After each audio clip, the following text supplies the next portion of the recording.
Hi everyone, it's Alex from Risk Academy, and today I wanted to talk about yet another question that I saw on Risk Doctor's YouTube channel, and I wanted to provide an alternative point of view, but luckily this time it's not my opinion. I will quote from the ISO 31000 because that little section in the standard I think answers pretty much most questions related to risk management. And so the question for today is, how do you implement risk management? How do you start? How do you go about implementing risk management in an organization?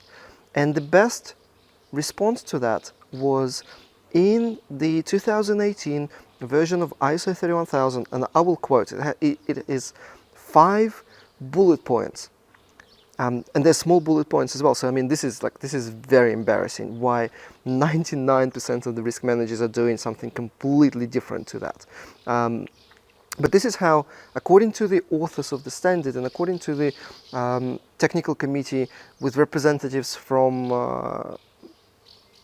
60 countries and a lot of different associations and governing bodies, this is what their opinion is and what their view is on how to implement risk management. This is how you implement risk management.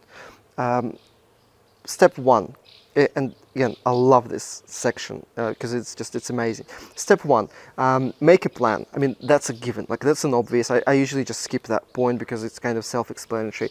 Yes, of course, you have to have some sort of plan that you have to get approval for from the stakeholders. So that's not important. But the next one is super important. Step number 2, find out when, how, and who makes important business decisions. Again, I'm not making this up. Look it up in the 2018 version of the ISO 31000 standard. This is how you meant to implement risk management. Not by writing a stupid framework, not by doing a risk profile or a risk report or interviews or workshops. None of that rubbish. This is how you actually meant to implement risk management. You find out, step number 2, you find out who, when and how makes important business decisions. Budgeting decisions, planning decisions, strategic decisions, investment decisions, project management decisions, procurement decisions, forecasting, maintenance, production, pricing, and so on. Important business decisions. Step number 3, find out if risk analysis or proper consideration of risks need to be incorporated into the existing decision-making processes. So, I mean, this is just mind-blowing. To implement risk management, you don't create a risk management system or a risk management process which has its own procedures, frequency of updates, its own documents. No, none of that. In fact, creating a separate risk management process with its own reports, its own methodology, its own set of frequent activities is the opposite of what the risk management standard is actually suggesting we do. So step number 3 is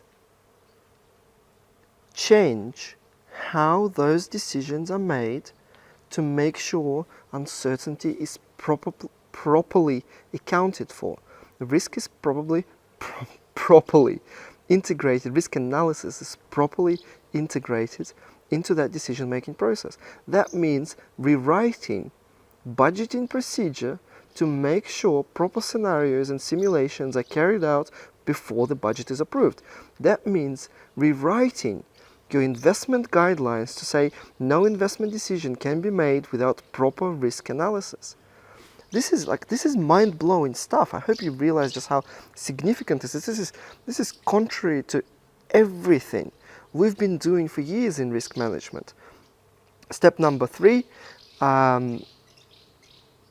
provide the decision makers with the tools, methodologies, and knowledge and competencies to make it happen. So you have to change the budgeting procedure, but also teach the finance department how to apply risk management tools within the new budgeting procedure.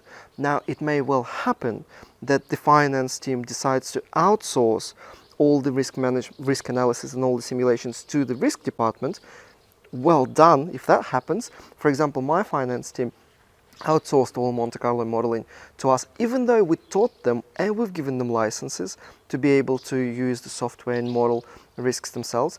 But they were kind enough because we were super happy about that.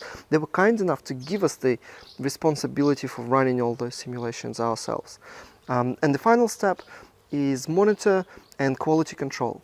So once you integrate risk management into a decision-making process, it's basically guaranteed nothing will happen, because no one will start budgeting differently, no one will start making investment decisions differently.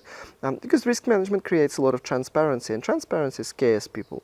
And it's not going to go easy. Like, people are not going to be super excited or happy about having to run risk analysis for whatever decisions they used to take many years ago. So the final step is monitor and quality control. Somebody, either the risk manager himself, or if it has been outsourced to the risk manager, then the quality control goes to internal audit, is outsourced to internal audit.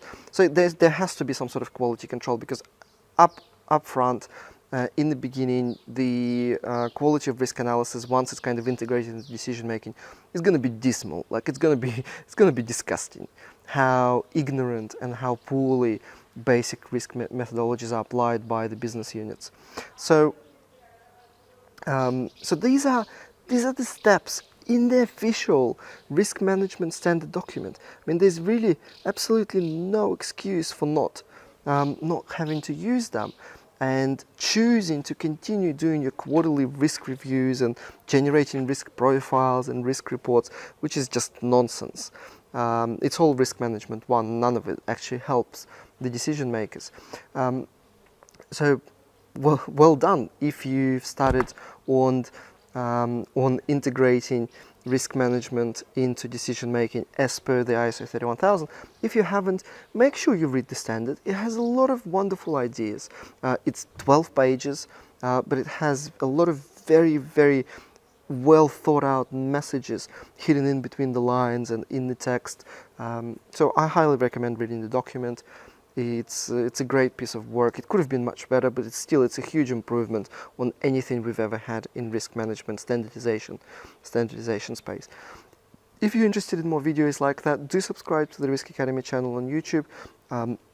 Go to YouTube if you're watching this on LinkedIn and search Risk Academy, and you'll see 400 more videos like that. For now, for me, thank you and goodbye.